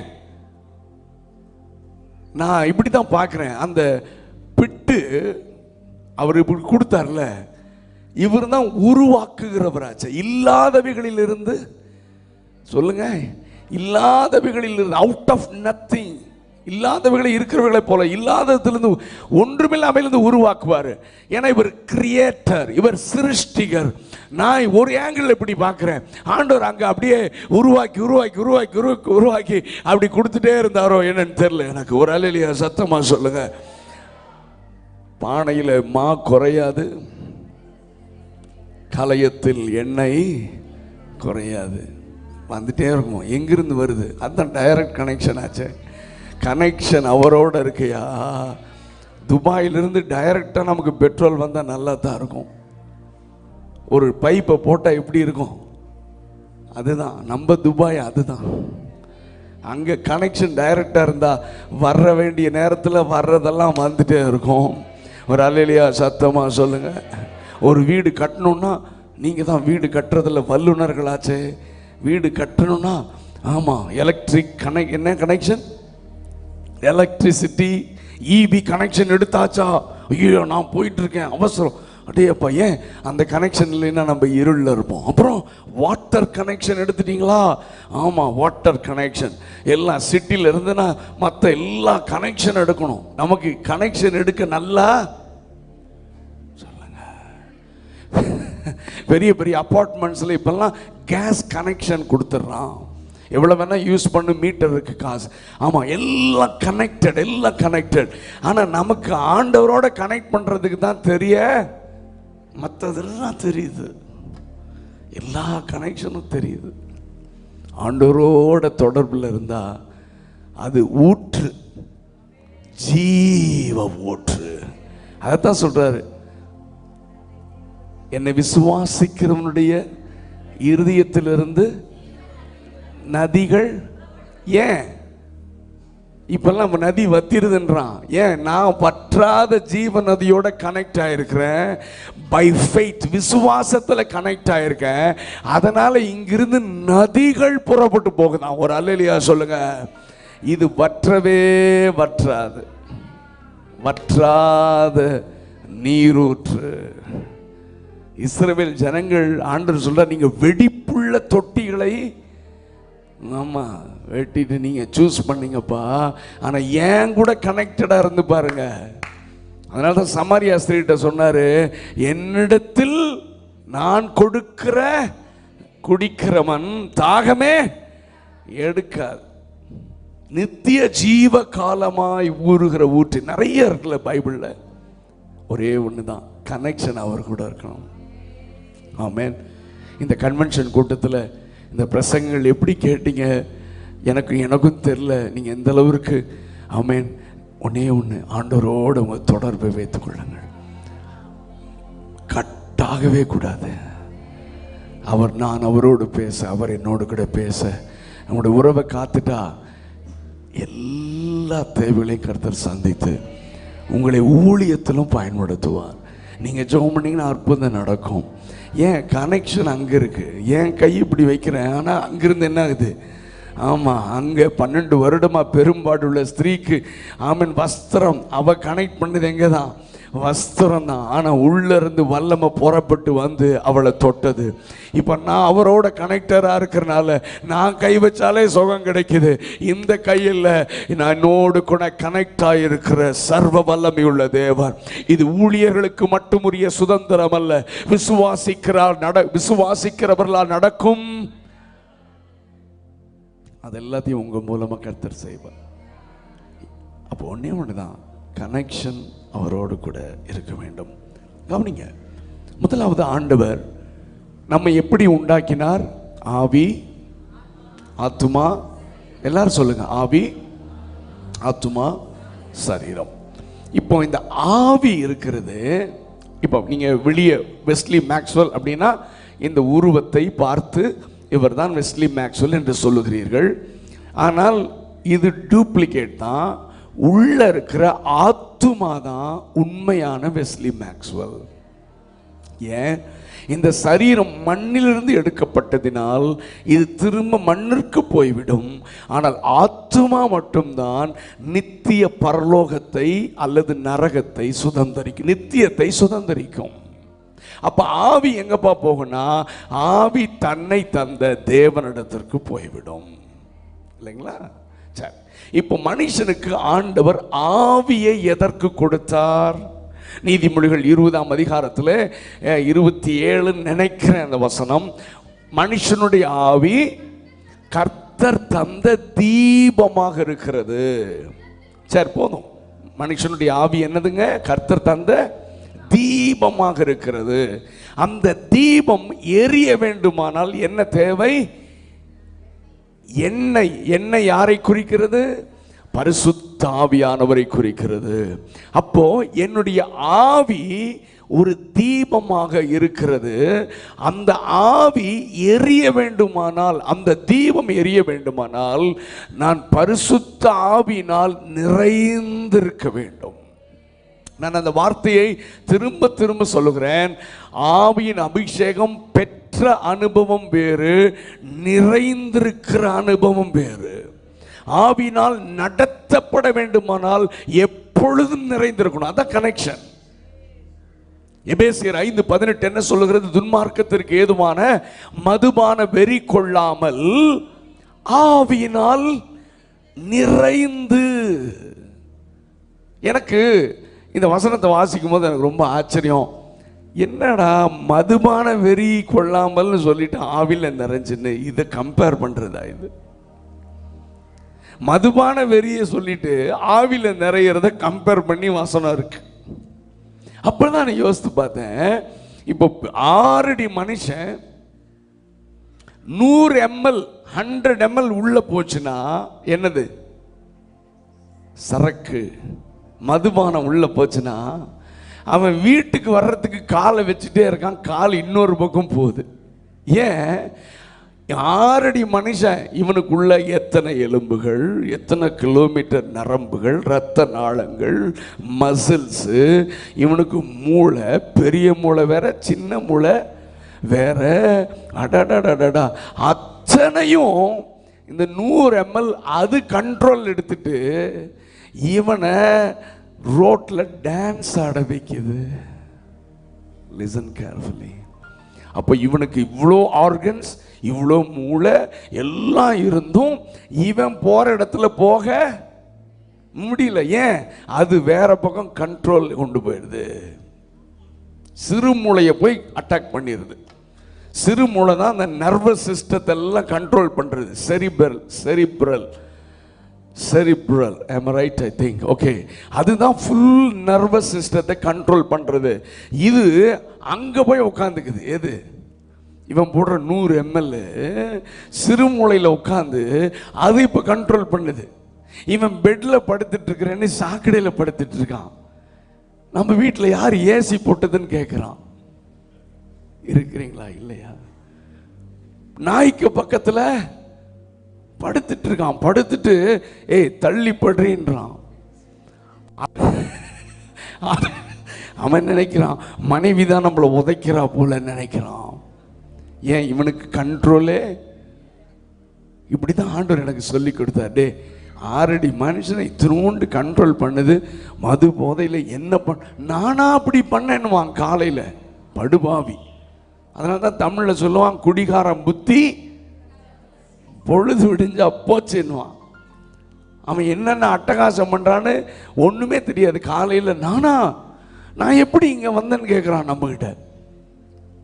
இவனை தூக்கிட்டு வந்து போட்டு ஒன்றுமே எனக்கு குடிச்சொன்ன கண்ட்ரோல் ஃபுல்லாக. அது ஆண்டவர் சொல்கிறாரு, துன்மார்க்கத்திற்கு ஏதுவான மதுபான வெறி கொள்ளுகிறவர்கள் அந்த கண்ட்ரோலில் இவங்க 100% கண்ட்ரோலை இழந்து அது கண்ட்ரோல் எடுத்து போதே. ஆமென். நீங்கள் பரிசுத்த ஆவினால நீங்கள் எப்பவும் நிறைஞ்சிருந்தா உங்க மாம்சம் இழுக்கும், உங்க உலகம் இழுக்கும், உங்க சுயம் இழுந்தாலும் இந்த ஆவியானவர் உங்களை 100% கண்ட்ரோல் பண்ணி உங்களை பிதாவின் சித்தத்திற்கு நேராக பரிசுத்த வாழ்க்கைக்கு நேராக நடத்த மாட்டாரா? அதனால தான் எசேக்கியேல்ல ஆண்டவர் பரிசுத்த ஆவியானவரை குறித்து ஒரு சத்தியத்தை சொல்லி இருக்கிறார். என்ன பாடுறோம்? கணுக்கால அளவு போதாதையா, முழங்கால அளவு போதாதையா, அப்புறம் நீந்தி நீந்தி மூழ்கணுமே நிரம்பி நிரம்பி. அப்படின்னா இதுக்கு என்ன அர்த்தம்னா, நான் ஏற்கனவே ஏதோ ஒரு சபையில் நான் இந்த சத்தியத்தை நான் சொல்லியிருக்கிறேன். ஆனால் இதை திரும்ப சொல்ல ஏவப்படுகிறேன். கவனிங்க. இப்போ ஃபுல்லாக இப்போ மூழ்கணும், அதுதான் பரிசுத்த ஆவியானவரின் நிறைவு. ஆனால் அங்கே அழகாக அந்த எசேக்கியேல்ல பரிசுத்த ஆவியானவர் குறித்து ஆண்டவர் சொல்கிறாரு, ஆலயத்திலிருந்து ஒரு நதி போச்சான். அந்த நதி, கவனிங்க, இதை கவனிச்சிங்கன்னா தான் தெரியும், கடக்கக்கூடாத நதியும் நீச்சாளமும். நீச்சல் ஆழம், ஆனால் என்ன செய்ய முடியாது. ஒலிம்பிக்கில் ஜெயிச்ச பெப்ஸு கூட கிராஸ் பண்ண முடியாது. மனுஷனுடைய வித்தையெல்லாம் அங்கே செல்லுபடி ஆகாது. இப்போ ஆண்டவர் சொல்றாரு, அந்த தீர்க்கதரிசி சொல்றான், ஒரு புருஷன் என்னை வந்து 1000 முழம் அளந்தார். என்னை அளந்து அந்த நதியை கடக்க பண்ணினார். நான் அங்கே போய் நின்றால் தண்ணீர் இப்பொழுது எங்கே இருக்கிறது? எல்லாரும் பேசுங்க பிரதர். கணுக்காலர். இப்போ நான் கேட்குறேன், நீங்கள் எல்லாம் கரையில் இருக்கிறீங்க, நல்லா கவனிச்சுக்கோங்க. குளச்சல் கரைக்கு கடலுக்கு போகிறோம், அந்த சீஷோரில் நீங்கள் எல்லாம் நிற்கிறீங்க. இப்போ நான் வந்து போய் அங்கே தண்ணியில் உள்ளே நிற்கிறேன். ஏன் தண்ணி இப்போ எந்த அளவுக்கு இருக்குது சொல்லுங்கள் எல்லாரும்? கணுக்கால் அளவு. கரையில் நீ இருக்கிற நீங்கள் அத்தனை பேரும் என்ன நீங்கள் பார்க்க முடியுமா? என்னையா யோசிக்கிறீங்க? இவ்வளவு பெரிய ஆளியா? தண்ணி எங்கே இருக்கு? கணுக்கால் அளவு. அப்போ நான் தண்ணிக்குள்ளதான் இருக்கிறேன், ஆனா என்னுடைய முழு மாம்சமும் வெளியே தெரிகிறது. என் மாம்சத்தின் கிரியைகள் வெளியே தெரிகிறது. அப்ப ஆண்டவர் நம்மோட பேசுறாரு, நீ பரிசுத்த அபிஷேகத்தை பெற்றிருக்கிற, ஆனா எங்க நிக்கிற? அதனாலதான் அடிக்கடி மாம்சம் வெளியே தெரிகிறது. நம்முடைய ஆண்டவர் யார் தெரியுமா? நம்ம இன்னும் ஆழத்தில் அழைத்து செல்ல விரும்புகிற தேவன். எப்போ? உனக்கு விருப்பமா இருந்துச்சுன்னா, உங்களுக்கு தாகமா இருந்துச்சுன்னா, ஆண்டவரே இந்த கணுக்கால் அளவு இருந்தா என்னால பாவத்தை ஜெயிக்க முடியல, மாம்சம் தலை தூக்குகிறது, ஆண்டவரே என்ன பண்றது? ஆண்டு சொல்றாரு, நான் இன்னொரு 1000 முழம் அளந்து கொண்டு வரட்டுமா உன்னை? இந்த கன்வென்ஷன் உன்னை இன்னொரு 1000 முழம் அளந்து உன்னை கடக்க பண்ண விரும்புகிறேன். ஆண்டவர் இப்ப இன்னொரு 1000 முழம் அளந்தா இப்ப பரவாயில்ல. இப்ப தண்ணி எங்க வந்துருச்சுங்க சொல்லுங்க? முழங்கால் அளவு வந்துடுச்சு. முழங்கால் அளவு வந்தாலும் இன்னும் மாம்சம் வெளியே தெரியுது. முழங்கால் அளவு தண்ணியில நம்ம நடக்க முடியுமா முடியாதா? சொல்லுங்க. அழகா சொன்னார் ஒருத்தர், எப்படி நடக்கலாம்? ஏன்? அந்த தண்ணிக்கு என் மேல எந்த கண்ட்ரோலும் கிடையாது. புரிஞ்சுதா உங்களுக்கு? நான் தண்ணிக்குள்ள தான் நிக்கிறேன், ஆனா அந்த தண்ணி என்ன கண்ட்ரோல் பண்ண. நான் வலதுபுறம் போறதுன்னா போலாம், சொல்லுங்க. இடதுபுறம் போனா மனசு தண்ணிக்குள்ள தான் நிக்கிறேன், ஆனா அந்த தண்ணிக்கு என் மேல எந்த கண்ட்ரோலும் இல்லை. அதனால தான் உலகம் போற, மனசு போற அலை பாயிர மாதிரி போயிட்டு இருக்கோம். ஆண்டவர் சொன்னார், மகனே மகளே, நான் இன்னும் உன்னை 1000 முழம் அளந்து கொண்டு போக போகிறேன். ஆண்டவரே அதுதான் எனக்கு வேணும். அப்ப இன்னொரு 1000 முழம் அளந்தா இப்ப எங்க வந்துருச்சு? சொல்லுங்க. பாருங்க, இது அழகா ஓடுகிற நதி, அப்புறம் நீச்சலாழம், கடக்கக்கூடாத நதி. இது நதி போயிட்டு இருக்கு, தங்கி இருக்கிற தேங்கி நிற்கிற தண்ணீர் அல்ல, ஓடுகிற. சரி, உங்களுக்கெல்லாம் நீங்க ரொம்ப பழக்கம் தண்ணியில், நீங்கள் வெளியே பப்ளிக்கில் குளத்தில் வாய்க்காலில் அப்படியெல்லாம் குளிப்பீங்க. அப்போ நல்ல கவனிங்க, ஓடுற தண்ணியில் இடுப்பளவு தண்ணீர் நல்ல ஃபாஸ்ட்டாக போயிட்டுருக்கு. இடுப்பளவு தண்ணீரில் நீங்கள் கிராஸ் பண்ண முடியுமா? கரெக்டாக சொல்லணும், சொல்லுங்க. ஐயா, தண்ணியே பார்க்காத மாதிரி என்ன பார்த்துட்டு இருக்கீங்களா ஐயா? சொல்லுங்க. கொஞ்சம் கஷ்டம்தான். ஏன்னா நான் அந்த கிணறுலாம் ரொம்ப குளிச்சிருக்கேன் முதல்ல ஃப்ரெண்ட்ஸோடு சேர்ந்து. அப்போ எங்களுக்குள்ளே போட்டி வரும், தண்ணி பயங்கர ஃபாஸ்ட்டாக போயிட்டுருக்கோம். அப்போது டே இங்கிருந்து அங்கே கிராஸ் பண்ணணும் அப்படின்னு கிராஸ் பண்ண கால் எடுத்து வச்சா பேலன்ஸே, ஏன்னா தண்ணி கீழே என்ன செய்யும் சொல்லுங்கய்யா, இழுக்கும். ஆனால் நம்ம யாரு எத்தனை தண்ணியை பார்த்துருக்கோம்? என்ன அல்லேலூயா. தண்ணி ஒரு பக்கம் இழுக்கும், நம்ம ஒரு பக்கம் பேலன்ஸ் பண்ணி கிராஸ் பண்ணுவோம். ஒருவேளை நேராக கிராஸ் பண்ண முடியாது, இங்கே ஆரம்பித்து அங்கே போய் நிற்போம், ஆனாலும் கிராஸ் பண்ணிடுவோம். தண்ணி ஒரு பக்கம் இழுத்தாலும் நம்ம ஒரு பக்கம் பேலன்ஸ் பண்ணுவோம். நிறையா கேஸு அப்படி தான். சர்ச்சுக்கு வந்தா ஆண்டவர் இழுக்கிறாரு, தண்ணி பரிசுத்த ஆவியானவரை குறிக்கிறது. வெளியே போனா உலகம் மாம்சம் இழுக்குது. இதுக்கு தான் சொல்லுவான் தமிழ்ல இழுபறி கேசுடா, இழுபறி கேசு. ஆண்டு சொல்றாரு, இப்படி இருந்தாலும் நீ உருப்பட மாட்டப்பா, நான் உன்னை இன்னும் 1000 முழம் உன்னை கொண்டு போக விரும்புகிறேன். எத்தனை பேருக்கு விருப்பமா இருக்கு? ஆண்டவரே என்னை இன்னும் 1000 முழம் கொண்டு போங்க ஆண்டவரே. சொல்லுங்க, ஏசப்பாட்ட சொல்லுங்க. எல்லாருக்கும் இருக்கிற பிரச்சனை தான், உங்களோட தொடர்பு கனெக்ஷன்ல இருக்க முடியல, பாவத்தை ஜெயிக்க முடியல, ஐயோ பைபிள் உட்காந்து வாசிக்க முடியல, 1 மணி நேரம் கூட விழித்திருந்து ஜெபிக்க முடியல, ஊழியம் செய்ய முடியல, ஆத்தும ஆதாயம் செய்ய முடியல. நான் தோற்று தோற்று தோற்று போனவனாய் வந்திருக்கிறேன். என்னை இந்த கன்வென்ஷன்ல இன்னும் 1000 முழம் என்னை ஆழத்தில் அழைத்து செல்லும் ஆண்டவரே என்று யாரெல்லாம் கேட்கிறீங்களோ, உங்களை கர்த்தர் அழைத்து செல்ல அவர் ஆயத்தமாக இருக்கிறார். He is ready. இப்ப இன்னொரு 1000 முழம் கொண்டு போன உடனே நிலைமையே தலைகில மாறிடுச்சு. என்ன, அங்கதான் நீச்சல் ஆழமாச்சே, உள்ள போயாச்சு ஆளு. இப்ப மாம்சம் ஒரு துளி கூட வெளியே தெரியல. ஒரு அல்லேலூயா சொல்லுங்க பார்க்கலாம். குடும்ப வாழ்க்கையில, கணவன் மனைவி உறவுல, ஆமென், வெளியே சமுதாயத்துல என் மாம்சமே வெளியே தெரியல. ஹல்லேலூயா. கிறிஸ்துவை உடையவன், ஆமென் ஆமென், ஹல்லேலூயா, மாம்சத்தையும் அதன் ஆசை இச்சைகளையும் சிலுவையிலே அறைந்திருக்கிறான். ஒரு அல்லேலூயா சொல்லுங்க. என் மாம்சம் சிலுவையில் அறையப்பட்டு விட்டது. என் மாம்சம் இப்ப தண்ணீருக்குள்ளே மறைந்து விட்டது. இப்ப மாம்சம் வெளிப்படல, தண்ணீர் தான் தெரியுது, ஆவியானவர் தான் தெரிகிறார். ஒரு அல்லேலூயா சத்தமா சொல்லுங்க.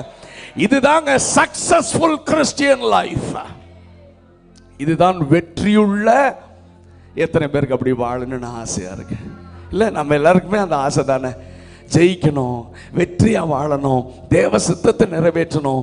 ஆனா நம்ம இப்ப பிரசங்கம் கேட்கும் போது நல்லா இருக்கும், எல்லாரும் சேர்ந்து வர்ஷிப் பண்ணும்போது நல்லா இருக்கும். ஆனா திரும்ப நம்ம தோத்துறோம். ஆனா இன்னைக்கு கர்த்தர் சொல்றாரு, நீ அந்த இடத்துக்கு போவே மாட்ட. ஏன்னா இன்னைக்கு நான் உன்னை 1000 முழம், இன்னொரு 1000 முழம், இன்னொரு 1000 முழம் உன்னை நீச்சல் ஆளு. அங்க என்ன நடக்கும் தெரியுமா? இப்ப நீச்சல் வித்த தெரிஞ்சவங்க கூட தப்பிக்க. நேற்று அந்த டாக்டர்கிட்ட பேசிட்டு இருந்தேன். அந்த டாக்டர் சொன்னாரு, பிரதர் எங்க லைஃப்ல ஒரு பயங்கர ட்ராஜடி நடந்ததுன்னு சொன்னார். நான் சொன்னேன், என்ன விஷயம்? என் பிள்ளைங்கள் இன்னைக்கு அவங்க பெரிய மகன் என்னவா இருக்காரு, ஆமா ஐ சர்ஜனா இருக்காரு, டாக்டர். என் மகளும் சென்னையில் பெரிய டாக்டர், ஆமேன். ஸோ நாங்கள் குடும்பம். ஆனால் என் பிள்ளைங்கள்லாம் சின்னதாக இருக்கும்போது நாங்கள் கேரளாவுக்கு ஒரு இடத்துக்கு போயிருந்தோம். தண்ணி இருக்கிற இடத்துல ஏதோ சீஷோ அங்கே ஒரு பெஸ்ட்டு அந்த போட்டு டிரைவ் பண்ணுறவராம், பெஸ்ட்டு. அந்த போட்டு டிரைவை பண்ணுற அவருடைய சொந்தக்காருக்கு யாரும் நான் ட்ரீட்மெண்ட் கொடுத்தேன், சுகமாச்சதுனால நாங்கள் போனோன்னே டாக்டர் நான் உங்களை கூட்டிகிட்டு போகிறேன்னு சொல்லி அந்த போட்டில் இவர் அவங்கள ஏற்றி அவங்கள கூட்டிகிட்டு போனாராம். பொதுவாகவே அந்த போட்டில் அந்த மோட்டார் வச்ச போட்டில் அப்படியே ஸ்பீடாக போய் சும்மா இப்படி திருப்புவாங்க, நான் போயிருக்கிறேன், இப்படி திருப்பாங்க. அவர் சொல்கிறார், நேற்று அப்படி திருப்பும் போது போட் கவிழ்ந்து விட்டது. நான், என் மனைவி, என் பிள்ளைங்க, நான் என்ன செஞ்சேன், போட்டில் ஒரு பக்கம் அதை பிடிச்சிட்டு ஒரு பக்கம் என் பையனை பிடிச்சிட்டேன், தூக்கிட்டேன். எனக்கும் நீச்சல் தெரியாது, மனைவிக்கும் தெரியாது, ஆனால் அவனை தூக்கிட்டேன். கீழே காலில் என் பிள்ளை அடிபட்ட மாதிரி இருந்துச்சு, காலில் இப்படி போட்டு என் பிள்ளைய பிடிச்சிட்டேன். செத்துருக்காள் என்னன்னு தெரில. கொஞ்ச நேரத்தில் என் கை வலிக்குது. அப்போது நான் நினச்சேன் பிள்ளை செத்துருப்பான்னு சொல்லி சரி அவளை விட்டுருவோன்னு விட்டுறான். பாருங்க எப்படி இருக்கும். கடைசியில் என் மனைவி எங்கே இருக்கிறான்னு தெரில. எனக்கு சொல்லும்போது அவ்வளோ பயங்கரமாக இருந்தது. அவர் சொன்னார், ஒரு சில போட்ஸ் வந்து எப்படியோ எங்களை ஃபைனலி காப்பாற்றினாங்க. நாங்கள் எல்லாருமே ஒரு பிரச்சனை இல்லாமல் கர்த்தர் எங்களை தப்பு வைத்தார் அப்படின்னு சொல்லிட்டு சொல்கிறாரு. அதுக்கப்புறம் ஒரு சில மாதங்கள் கழித்து அவ்வளோ எக்ஸ்பர்ட்டாக அந்த மனுஷன், அந்த போட்டிங் ஓட்டுற அந்த மனிதன், அவர் அந்த கடலில் மூழ்கி செத்து விட்டார். நீச்சல் தெரியும், ஆனால் கடக்க முடியலை. அந்த தண்ணி அடித்து உள்ளே கொண்டு போயிடுச்சு. கவனிங்க, நீச்சல் தெரிந்தவர்கள் கூட அந்த தண்ணீரில் நீந்தி வர முடியாது. இந்த நதி அப்படித்தாங்க, அப்படித்தாங்க. அப்போ என்ன செய்யும்? ஒரே ஒரு வழிதான், நம்ம கண்ட்ரோல்லாம் ஒன்றும் கிடையாது. தண்ணி நம்மளை எங்கே அடிச்சுட்டு போகுதோ அங்கே தான் நம்ம போயாகணும். இதுதான் பரிசுத்த ஆவியானவரின் முழு கட்டுப்பாடு. நான் விரும்புகிற இடத்துக்கு போக முடியாது. ஏன்? என் கண்ட்ரோல் என்கிட்ட இல்லை. என் கண்ட்ரோல் எல்லாம் இப்போ ஆவியானவர் வைத்திருக்கிறார். எத்தனை பேர் அப்படி வாழ விரும்புகிறீங்க? கரங்களை உயர்த்தி ஹல்லேலூயா சொல்லுங்க. ஐயோ, என் மாம்சம் அழிய வேண்டும், என் சுயம் சாக வேண்டும், என்னை ஆவியானவர் 100% கண்ட்ரோல் எடுக்கணும். அப்ப நான் ஜெயிப்பேன். நான் இயேசுவுக்காக வாழுவேன், ஆண்டவருக்காக வாழ ஊழியம் செய்யணும். நாங்கள் தீர்மானம் எடுத்திருக்கிறோம், இந்த ஆண்டில் ஆமீன் ஒரு 10 பேரையாவது கிறிஸ்துவுக்குள்ள கொண்டு வரணும், சபைக்கு கொண்டு வரணும். மறுபடியும் டிசம்பர் 31 நான் தீர்மானம் எடுத்தேங்க, தோத்து போயிட்டேங்க. நான் சின்ன வயதிலிருந்து நான் பெந்தகோஸ்தே சர்ச்சில் வளர்ந்தவன். இந்த பழைய ஆராதனை புதிய ஆராதனைன்னு இருக்கும், வருடப்பிறப்பு ஆராதனையில். நான் சின்ன வயசுலேருந்து எங்கள் விசுவாசிகளுடைய புலம்பலை கேட்டு வளர்ந்தவன். என்ன புலம்பல்? பழைய வருடத்து சாட்சி இங்க எப்படின்னு எனக்கு தெரியல. புதிய வருட ஆராதனையில் ஒரு சொல்லுங்க, எங்க ஃபுல் காஸ்பல் சர்ச்சில் சாட்சிக்கு டைம் கொடுக்கலன்னா பாஸ்டரை சிலுவையில் அரைஞ்சிருமா? இருக்கிறீங்களா இல்லையா? என்ன சாட்சிக்கு டைம் கொடுக்கல, என்னையா சபை நடத்துறீருன்னுவான். ஏன்னா அவெல்லாம் பழுத்து கொட்டும். அப்போ பழைய வருஷம், நான் சின்னதுலேருந்து கேட்குறேன், பழைய வருஷத்தில் எழும்பான், ஆமென் அல்லேலூயா, நான் போன வருடத்தில் அதை பண்ண இதை பண்ணுறதுக்கு எல்லாம் தீர்மானம் எடுத்தேன், ஆனால் தோற்று போயிட்டேன் அப்படின்னு சொல்லி ஆண்டவர் நடத்துறதெல்லாம் சொல்லி உட்காந்துருவான்.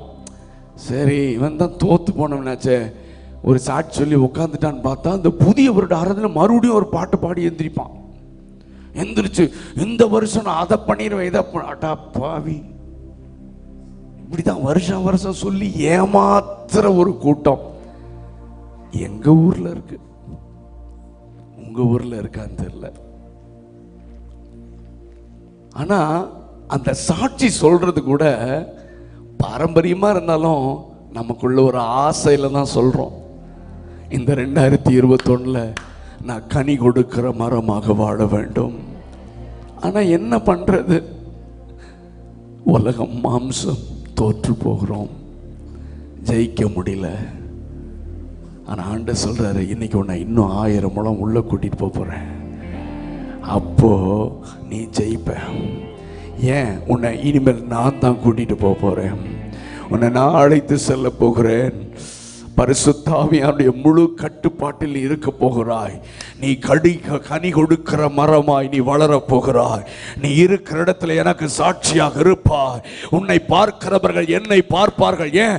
மாம்சமே தெரியாது, நான் சிறுகவும் அவர் பெருகவும் வேண்டும். நான் சிறுகி சிறுகி தண்ணிக்குள்ள காணோம், ஆவியானவருக்குள் நான் மறைந்து விட்டேன். சுயம் மறைந்து விட்டது, மாம்சம் மறைந்து விட்டது. இனி நான் அல்ல பிழைப்பதென்னிலே கிறிஸ்தேசுவே என்னில் ஜீவிக்கிறார். ஒருவன் கிறிஸ்துவுக்குள் இருந்தால், எல்லாரும் சொல்லுங்க, அதுதான் அந்த தண்ணிக்குள்ள இருக்கிறது. கிறிஸ்துவுக்குள்ள இருக்கிறது. கிறிஸ்துவுக்குள்ள இருக்கிறதுன்னு என்ன? தண்ணிக்குள்ள, கிறிஸ்துவுக்குள்ள. பழசெல்லாம் காணோம், பழைய வெஸ்லிய காணோம், பழைய கோபம். சொல்லுங்க, பழைய கோபத்தை காணோம். சொல்ல மாட்டேன்றீங்க பாருங்க. பழைய கோபத்தை, பழைய எரிச்சலை, பழைய மன்னிக்க முடியாத தன்மை. சொல்லுங்க, நம்மளால தான் சொல்லுவான் தமிழ்ல, செத்தாலும் மன்னிக்க மாட்டேன். நீ செத்தா எங்க மன்னிக்கிறது? ஆண்டவர் தான் மன்னிக்கணும். செத்தாலும் அவன் வீட்டுக்கு போக மாட்டேன். நம்ம ஆளுங்க வீர வசனம் பேசுவான், உள்ள வந்து அந்நிய பாஷை பேசுவான், மற்றவங்கள மன்னிக்க மாட்டான். சர்ச், ஒரே சர்ச்சிலேயே ஒரு சில விசுவாசிகளோட பேசாம இருப்பான். ஆனா இவனுக்கு எங்க இருந்தா அந்த ஆவி வருதுன்னு எனக்கு தெரிய மாட்டேன். கம்யூனியன்லாம் எடுப்பான், அவரை பார்த்து இப்படி திரும்பி போயிடுவான். இவனுக்கு கம்யூனியன் கொடுக்கிற நாங்க தான் பாவம். இருக்கிறீங்களா இல்லையா? ஒரு சிலர் பார்க்கறத பார்த்தா எனக்கு ஏதோ பண்ணுது. எனக்கு மனைவியை மன்னிக்காத கணவன்மார்கள், கணவனை மன்னிக்காத பிள்ளைகளை மன்னிக்காத பெற்றோர்கள், பெற்றோர்களை மன்னிக்காத சக விசுவாசிகளை மன்னித்து என்ன செய்யட்டும், உங்களை பத்தி தப்பாவே பேசட்டுமே, ஏன் மன்னிக்க முடியாதா? அப்படித்தானே கிறிஸ்து சொல்லி கொடுத்தாரு. ஏன் மன்னிக்கலன்னா உன் கனெக்ஷன் இயேசுவோடு இல்லை. அதைத்தான் நான் இன்னும் பிரசங்கமே முடிக்கல பாருங்க, ஆண்டவர் நம்மோடு பேசுறார் பாருங்க. ஆமென், பிரைஸ் பீ டு காட். ரபா ஷகதனாமா. கவனிங்க, வாசிங்க, கவனிங்க. யோவான் 15:4 வாசிங்க. John the gospel. என்னில் நிலைத்திருங்கள், நானும் உங்களில் நிலைத்திருப்பேன். கவனிங்க, இப்ப சொல்லிட்டு தான் சொல்றாரு, நீங்க புரிஞ்சுக்கிற மாதிரி சொல்றப்பா. கொடியானது திராட்சை செடியில் நிலைத்திராவிட்டால், கவனிங்க, எத்தனை பேருக்கு நீங்க எல்லாம் அக்ரிகல்ச்சரல் நிறைய நீங்க செய்யறவங்க தான், விவசாயம் பண்றவங்க, இந்த ஒட்டு செடி கேள்விப்பட்டிருக்கீங்களா? ஒட்டு செடி இல்லைங்களா?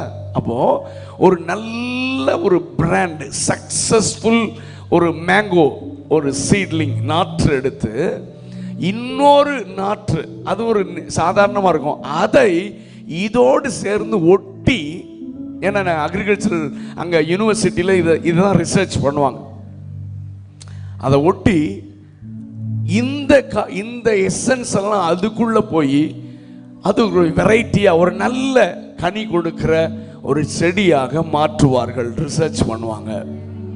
கவனிங்க, அப்ப நம்ம கனியெல்லாம் கசப்பு தான், நம்ம கிட்ட இருந்து வெளிப்படுகிறதெல்லாம் மாம்சம் தான். ஆனா நான் யாரோடு ஒட்டப்பட்டிருக்கிறேன்? கிறிஸ்துவோடு இணைக்கப்பட்டிருக்கிறேன். இப்ப எனக்குள்ள வருகிற எசன்ஸ் எல்லாம் கிறிஸ்துவின் எசன்ஸ் வர்றதுனால, இவ்வளவு நாள் கசப்பான கனி கொடுத்துட்டு இருந்தேன்னா நானும் மதுரமான கனிகளை கொடுக்க ஆரம்பித்து விட்டேன். ஏன்னா நான் இயேசுவோடு இணைக்கப்பட்டிருக்கிறேன். அவ்வளவுதான், சிம்பிள். இவ்வளவு நாள் எப்ப பார்த்தாலும் எரிச்சல், எப்ப பார்த்தாலும் மனைவி எதை சொன்னாலும் எரிஞ்சு விழுறது, கணவன் எதை சொன்னாலும் சண்டை. பக்கத்து வீட்டில் சண்டை, எல்லாத்து வீட்லையும் சண்டை. அப்படி இருந்தால் சர்ச்சிலையும் அப்படி தான் இருக்கும். இல்லைங்க, நான் இயேசுவை போல மாற வேண்டும். ஒரே வழிதான். நீங்க 1000 பிரசங்கம் கேட்டாலும் இயேசுவோடு உங்கள் தொடர்பை ஏற்படுத்தி கொண்டால், இணைந்திருந்தால் ஆட்டோமேட்டிக்காக மாறும். என் இணைப்பு ஆண்டவரோடு இருக்கிறோம். இயேசுவோடு இணைக்கப்பட்ட ஒரு வாழ்க்கை நமக்கு தேவை. ஒரு அல்லேலூயா சொல்லுங்க பார்க்கலாம். எபேசியர் 5:8-9 சொல்லப்பட்டது, முற்காலத்திலே நீங்கள் எப்படி இருந்தீர்கள்? வாசி. இருந்தீர்கள். எப்படி? ஏன்? இயேசுவோடு நான் இணைக்கப்பட்டதினால். அது கவனிங்களேன், கவனிங்க. நம்ம வாழ்க்கையில இருள் இருந்துச்சு, இயேசு ஒளியா இருந்தாரு. இயேசுவை நேற்று நான் சொன்ன மாதிரி ரட்சிப்பு நாள் இயேசுவை என் இருதயத்தில் ஏற்றுக்கொண்டதினால் வெளிச்சம் வந்தோடனே இருள் ஓடிடுச்சு. ஃபினிஷ்ட். இப்போ வெளிச்சம் எனக்குள்ள இருக்கனால நானும் வெளிச்சமா இருக்கிறேன். ஏன்? இயேசு எனக்குள்ள இருக்கிறாரு. இப்போ கவனிங்க, வெளிச்சம் இருக்கிற இடத்துல இருளை கொண்டு வர முடியுமா? சொல்லுங்க. நான் சொல்றேன், இருளின் மேலே வெளிச்சத்திற்கு அதிகாரம் இருக்கிறது, ஆனால் வெளிச்சத்தின் மேலே இருளுக்கு அதிகாரம் இல்லை. அப்போ வெளிச்சமாகிய இயேசு எனக்குள் இருந்தால் இருளின் அதிகாரம் எனக்குள் வர வாய்ப்பில்லை. நானும் வெளிச்சமாகத்தான் வாழ முடியும். ஒரு அல்லேலூயா சொல்லுங்க. அப்போ வெளிச்சமாகிய இயேசு எனக்குள் நிலைத்திருந்தால், எப்படி நிலைத்திருப்பார்? நான் அவரில் நிலைத்திருந்தால் அவரும் என்னில் நிலைத்திருப்பார். அப்ப அவர் எனக்குள்ள நிலைச்சிருந்தா இருள் எட்டி பார்க்கவே முடியாது. யோசித்து பாருங்களேன், வீட்டில் நைட்டு போறீங்க, இருட்டா இருக்கு, லைட்டை போட்டோன்னா எங்க இருடலாம் சொல்லாமலாம் ஓடிடுங்க. அதே மாதிரி தாங்க ஏசப்பா எனக்குள்ள வந்துட்டாருன்னா இருளின் அதிகாரம், பாவம் எல்லாம் பறந்து ஓடிடும். இந்த பழைய காலத்தில் இந்த விஜயனின் இருதயம்னு ஒரு போட்டு ஒரு டிராக்ட் எத்தனை பேர் பார்த்துருக்கிறீங்கன்னு தெரியாது. இட்ஸ் a beautiful tract, விஜயனின் இருதயம் சொல்லி. அதில் அந்த பிசாசு அது இது மாடு குதிரை எல்லாம் இருக்கும். ஆனால் இயேசுவை ஏற்றுக்கொண்ட உடனே சொல்லாம கொள்ளாமல் ஓடுங்க. அதே காரியம் தாங்க எனக்குள்ள உங்களுக்குள்ள நடந்திருக்கிறது. அந்த இணைப்பை, அந்த உறவை தொடர்ந்து காத்து கொள்ளுவது தான் கிறிஸ்தவ வாழ்க்கை. அப்படி காத்து கொண்டால் நாம் வெற்றியாக வாழலாம். வெற்றியாக வாழ்றது மட்டும் இல்ல, கனி கொடுக்கிற வாழ். இந்த யோவான் 15 நம்ம எல்லாருக்கும் தெரியும். ஆமென். அவரில் நிலைத்திருந்தால் நாம் அதிக கனிகளை கொடுக்கும்படி நம்மை சுத்தம் செய்கிறார். ஆமென். கவனிங்க, ஒரே ஒரு காரியத்தை நான் சொல்லி முடிச்சிடுறேன். அவரில் நிலைத்திருக்கிறதற்கு ஆண்டவர் நமக்கு கொடுத்திருக்கிற ஸ்பிரிச்சுவல் எக்ஸசைசஸ் என்னன்னா, ஃபர்ஸ்ட் பிரேயர், ஜெபம். சொல்லுங்க சத்தமா, எல்லாரும் சொல்லுங்க வாயை தருது. ஆமா, ஜெபம் உங்கள் வாழ்க்கையில சரியான ஒரு டிசிப்ளின்டு பிரேயரை உங்க வாழ்க்கையில இன்னைக்கு தீர்மானம் எடுங்க, பிராக்டிஸ் பண்ணுங்க. தனி ஜெபம் மிக முக்கியம், குடும்ப ஜெபம் மிக முக்கியம். இது ரெண்டும் சரியா இருந்தா சபையில ஜெபம்னா நம்ம வந்துருவோம். அது ரெண்டும் சரியா இல்லைன்னா சர்ச்சில் ஜெபம் வச்சா நம்ம வரமாட்டோம். லீவே இருந்து வீட்டில் இருந்தாலும் மனைவி வந்துடுவாங்க, நம்ம வீட்டில் இருப்போம். ஏன்னா எனக்கும் அவருக்கும் சரியான தொடர்பு இல்லை. சபையில் நாம் கூடி ஜெபிப்பது மிக வல்லமை உள்ளது. கூட்டு ஜெபம் வல்லமை உள்ளது. அவர்கள் கூடியிருந்த இடம் ஒருமனப்பட்டு இந்த பகுதிக்காக ஜெபம் பண்ணீங்கன்னு சர்ச்சில் பாஸ்டர் சொல்றாருன்னா, அன்னைக்கு உபவாசம் இருந்து எல்லாரும் வந்து ஒரே இருதயம் உள்ளவர்களா இந்த பகுதியை சந்தியும் ஜெபம் பண்ணி பாருங்க. இந்த வருடத்திலேயே இந்த பகுதியில் ஒரு பெரிய மாற்றம் ஏற்படும். இருளெல்லாம் அகன்று போகும். ஒரு அல்லேலூயா சொல்லுங்க. அப்படி ஜெபம் பண்ணி தான் இப்போ கடைசி நேரத்தில் வந்திருக்கிறோம். இந்தியாவில் ஒரு பெரிய வெளிச்சம் உதிக்கப்பட போகிறது. இருளை தேடினா கூட கிடைக்காது. கர்த்தர் இந்த தேசத்தை மாற்றுகிறார். அதை நாங்கள் பார்க்கிறோம். அதை நாங்கள் பார்க்கிறோம். நான் மறுரூபமானால் தேசம் மறுரூபமாகும், நான் மாறினால் தேசம் மாறும், சபை மாற வேண்டும், அப்பொழுதுதான் தேசம் மாறும். ஆமென், ஹல்லேலூயா, பிரைஸ் பீ டு காட். முதலாவதாக ஜெபம். நம்ம எல்லாருக்கும் தெரிஞ்சதுதான், ஆனால் திரும்ப ஒரு டைம் ஆண்டவர் ஞாபகப்படுத்துறாரு. இன்னைக்கு தீர்மானம் எடுங்க, இதெல்லாம் தீர்மானம் எடுங்க. காலையில் உங்கள் ப்ரேயர் டைம் எது வசதியாக இருக்கோ நீங்கள் பாருங்கள். நைட்டு உங்கள் ப்ரேயர் டைம் பாருங்கள். அதே மாதிரி பைபிள் ரீடிங் அண்ட் மெடிடேஷன், வேதத்தை வாசித்து தியானிப்பது. கடமைக்காக வாசிக்கிறது வேற. நிறைய பேர் சொல்லுவாங்க, நான் 10 தரம் பைபிளை படிச்சுட்டேன்னு. ஓகே, சந்தோஷம்தான், ஓகே. ஆனால் அதை தியானித்து அதன்படி நடக்கணும். அதைத்தான் வேதம் வலியுறுத்துகிறது. நீ 10,000 முறை பைபிளை முடித்தாலும் வசனம் உன் வாழ்க்கையாக மாறலைன்னா பிரயோஜனம். தமிழில் சொல்லுவாங்க, ஏட்டு சுரக்கா கறிக்கு உதவாது. வசனம் வாழ்க்கையாக மாற வேண்டும். அப்போ துன்மார்க்குடைய ஆலோசனை நடவாமலும், பாவிகளுடைய வழியில் இல்லாமலும், பரியாசகர் உட்காரும் இடத்தில் உட்காராமலும், கர்த்தருடைய வேதத்தில் பிரியமாயிருந்து. அதுதான் பைபிள் வாசிக்கும் போது பிரியமா. அதனால தான் ஆண்டவர் சொல்றாரு, ஆதியில் இருந்த அன்பு இல்லைன்னு. ஏன் சொல்றாருன்னா, முதல்ல பிரியமா வாசித்த, இப்போ பிரியம் போயிடுச்சு, வாசிக்கிறேன். அதனால தான் சொல்றாரு. அப்ப திரும்ப அந்த ஆதி அன்பில் நிறைஞ்சு பைபிள் எடுத்து தலகாணி கடியில் வச்சு, நிறைய பேர் அப்படி செய்வான். பயம் வந்துச்சுன்னா தலகாணி கடியில் வச்சிருவான். இல்லை, அது உள்ள வைக்கணும், அதை புசிக்கணும். இருதயமாகிய பலகையில் எழுதப்பட வேண்டும். நிறைய வசனத்தை நீங்க மனப்பாடம் பண்ணுங்க. வசனம் தான் நம்முடைய கால்களுக்கு தீபம். வசனத்தின் மூலமா தான் கர்த்தர் பேசுவார். வசனம் உங்க மனப்பாடம் பண்ணுங்க, மெமரி பண்ணுங்க. ஹல்லேலூயா. சின்ன வயசுல உங்க பிள்ளைங்களெல்லாம் நீங்க இப்ப பிராக்டிஸ் பண்ணுங்க, அன்பால செய்யுங்க. நாங்கெல்லாம் வளர்ந்தப்போ அப்பெல்லாம் சர்வீஸ் டக்குன்னு 1 மணி ஆனால் முடியாது. எங்கள் பாஸ்டர் எப்போ முடிக்கிறாரோ அப்போ தான் சர்வீஸ் முடியும். எங்கள் காலையில் வேற நாங்கள் கம்பல்சரி ஃபாஸ்டிங். ஃபாஸ்டிங் இல்லை, அது பட்டினி. எங்கள் வீட்டில் மார்னிங் அடுப்பு பற்ற வைக்க மாட்டாங்க.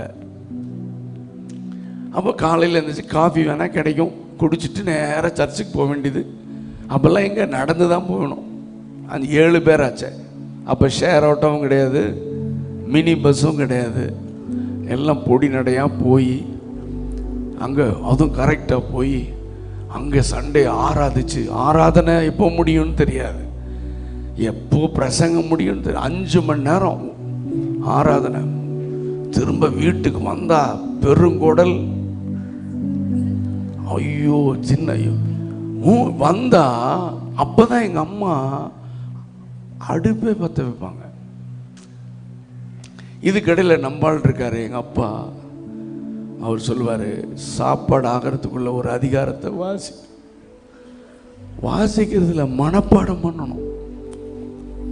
மனப்பாடம் ஒன்று பண்ணி ஒப்பிக்கலன்னா சாப்பாடு கிடையாது. அடா பாவிகளா, நான் நினைப்பேன், இந்த ஆளெல்லாம் ஒரு அப்பாவா அம்மாவா? அது இல்லாம பட்டினி போட்டு முட்டி போட வச்சிருவாரு வெயில்ல. ஆனா இப்போ அது ரொம்ப யூஸ்ஃபுல்லா இருக்கு. அதிகாரமா ஞாபகம் மனப்பாடம் பண்ணது இப்போ எனக்கு. ஆமென். கடினமான பாதை தான். ஆனா உங்க பிள்ளைங்களை இப்ப நீங்க அப்படி நடத்த வாய்ப்பே இல்லை. ஆனா அன்பினால நடத்துங்க, அன்பினால நடத்துங்க. எங்க அப்பா எல்லாம் நாளைக்கு பப்ளிக் எக்ஸாமா இருக்கும், நாளைக்கு மெயின் எக்ஸாமா இருக்கும்.